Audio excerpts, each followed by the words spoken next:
Welcome to the ValueFacturing SMEs podcast series, a production by the European Digital SME Alliance in collaboration with Fondazione Adapt and Adapt as part of the ValueFacturing SMEs, fostering SMEs' competitiveness in manufacturing global value chains through social dialogue project, co-funded by the European Union.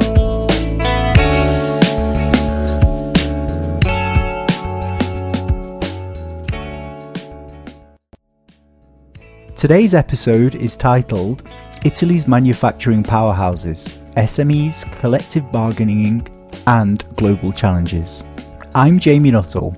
For this second episode, we will explore the role of Italian SMEs in global value chains and how collective bargaining and social dialogue shape their competitiveness on the world stage. Let's dive in.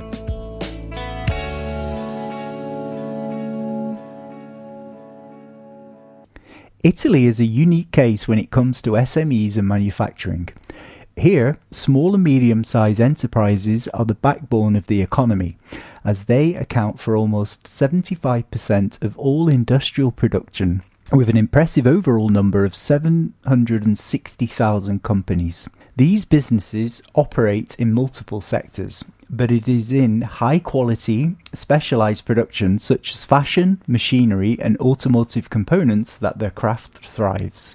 Italian SMEs are typically flexible, innovative and armed with a strong sense of local identity, all needed requirements for effective and efficient participation in global value chains. This rooted sense of affiliation is best represented by what we would define as industrial districts, a geographical section where firms specialise in similar or complementary activities, fostering collaboration and competition and creating a strong network effect.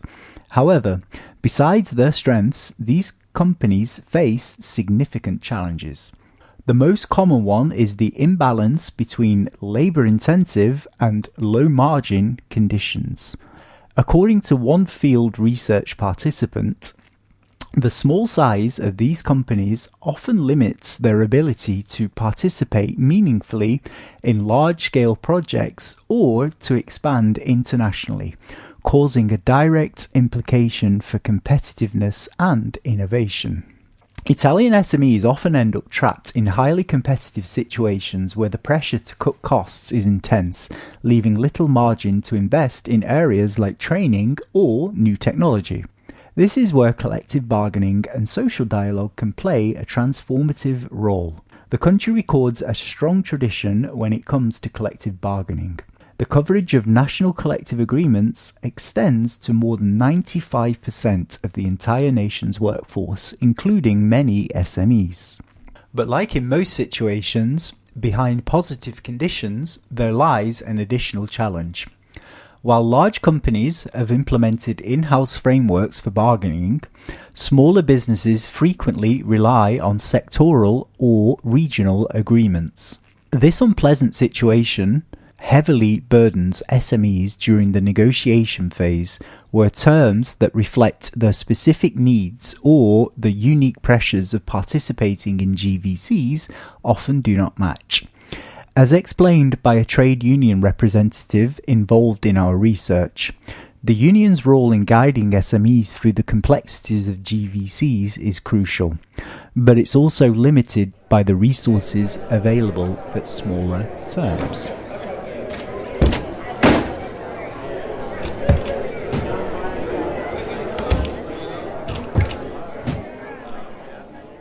Another critical challenge for Italian SMEs is the importance of generational transition and innovation. Several businesses are family-owned and struggle to adapt to the challenging demands of global markets. When a generational takeover occurs, the younger and fresher leadership often brings new perspectives and a general willingness to integrate updated technologies and business models. However, as one employer noted in our field research, if not managed carefully, these transitions can lead to disruptions that impact not only the business itself, but also its role within the broader value chain. On possible and sudden interruptions on a global scale, the regional variable may also add some considerable weight.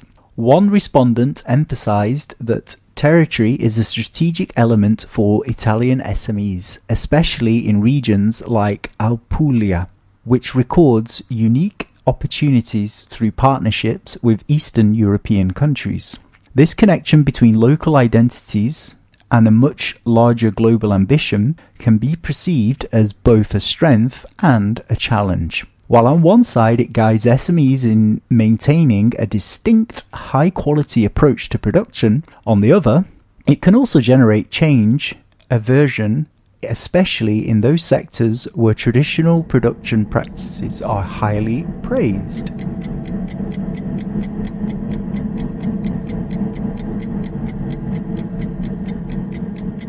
So where stands the value of social dialogue?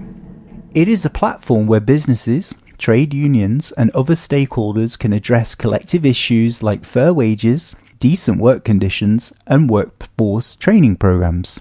Regional and sectoral agreements play a significant role in supporting businesses by setting standards that protect workers and ensure stability, even when firms lack the capacity for individual negotiations. As one interviewee pointed out, collective bargaining encourages co-employment within SMEs, allowing them to share expertise from data analysts or IT managers, which are crucial for competing in GVCs.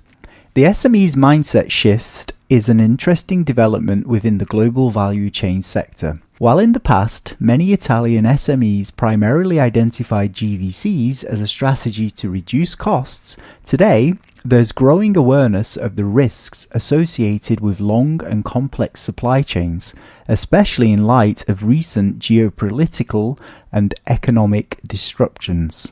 Some businesses are even reconsidering aspects of reshoring, bringing parts of the production process back to Italy so as to regain control over quality production and reduce reliance on distant suppliers. This shift will reshape how Italian SMEs perceive their role in the global economy and the use of collective bargaining to protect interests and workers. As we look ahead, it is clear that social dialogue and collective bargaining will continue to be an essential asset for Italian SMEs striving to remain competitive within GVCs. Through these mechanisms, SMEs can build resilience, foster innovation, and create a sustainable model that respects both local traditions and global standards. That wraps up today. Thank you for tuning in to the ValueFacturing SMEs podcast series. In our next episode, we will dive into the practical strategies that SMEs across Europe can use to overcome challenges and thrive in GVCs. Until next time.